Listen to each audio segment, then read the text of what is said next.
Coucou les petits filous, c'est Pakou. On se retrouve aujourd'hui les petits filous pour savoir comment réussir son QCM.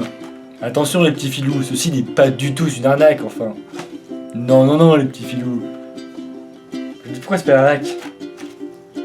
Bah, tu l'as testé toi-même, tu dis pas où. Ouais, je l'ai moi-même testé. Ça a marché. Mais alors, qu'est-ce que QCM?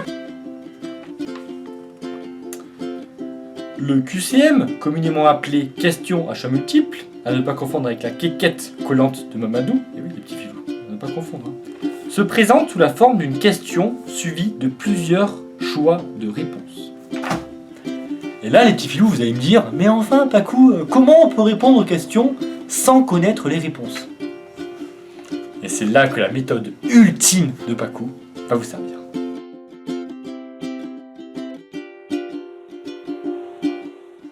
Donc coucou les petits filous, alors là on se retrouve sur dessin sur Android pour que je vous démontre pourquoi la réponse D est toujours fausse.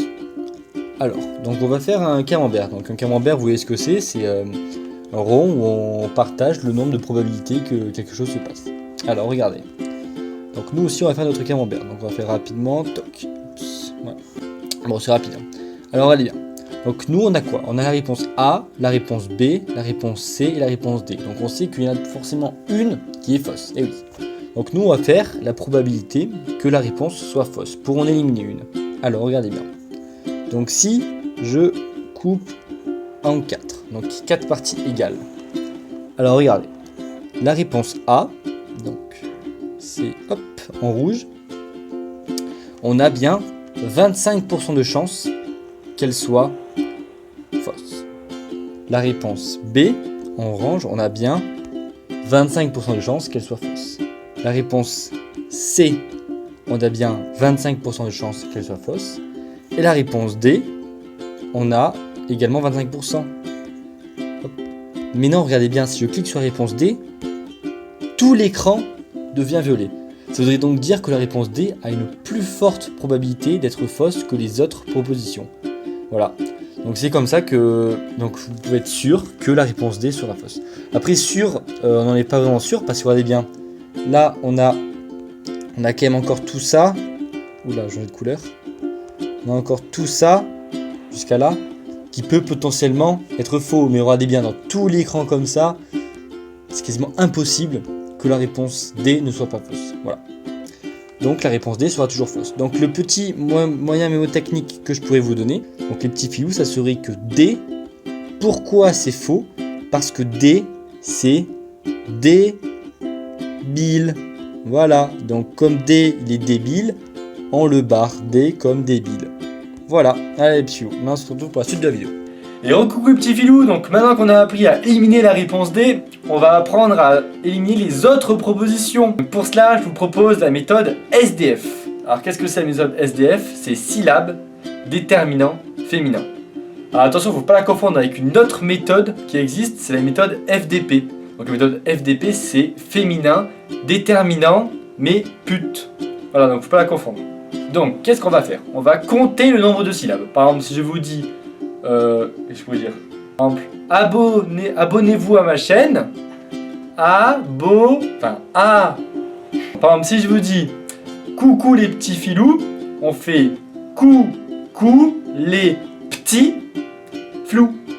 Pour vous entraîner sur les syllabes, n'hésitez pas à retourner en CP. Alors, pour le SDF, on a déterminant. Alors, il va falloir reconnaître un déterminant. Toujours les mêmes exemples.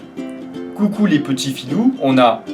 En déterminant, on a coucou, les, et c'est tout. Donc ça fait 2 déterminants. Donc on avait bien un déterminant, c'était coucou. Maintenant, le F pour féminin. Alors voilà, donc comme on a appris depuis toujours, donc je vous invite à retourner encore une fois au CP pour apprendre ça, le masculin l'emportera toujours sur le féminin. Voilà, donc c'est pas moi qui le dis, hein, pas du tout. C'est une règle grammaticale. Par exemple, si on va dire un groupe de carottes, carottes, ça pourrait être très bien féminin comme masculin, mais pour avoir des carottes masculines et des carottes féminines, il n'y a aucun problème avec ça, un groupe c'est un groupe. Sauf qu'on va parler de il, parce qu'on a plusieurs carottes dans des masculins et des féminines. Voilà, donc notre exemple si vous voulez, non pas notre exemple, mais du coup tout simplement, le masculin emportera toujours. Donc si on aura un mot féminin, on comptera -1. Voilà, donc ça c'est la règle du SDF.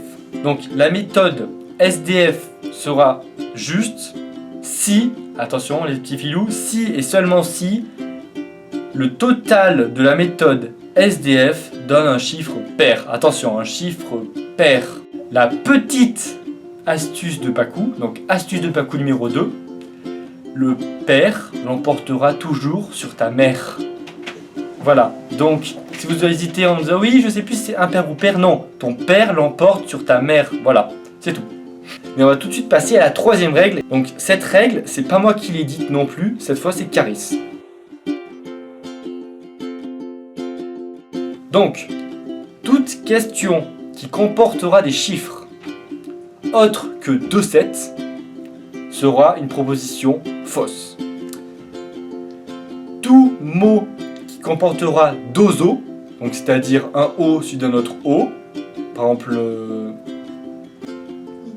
igloo, voilà. Par exemple igloo, on a bien dozo, et Caris il parle bien de dozo, donc dozo sera juste. Donc si on a dozo, ça sera juste. Donc forcément, tout ce qui rime avec une expression de Caris sera toujours juste. Par exemple, tout ce qui rimera avec chouin sera toujours juste.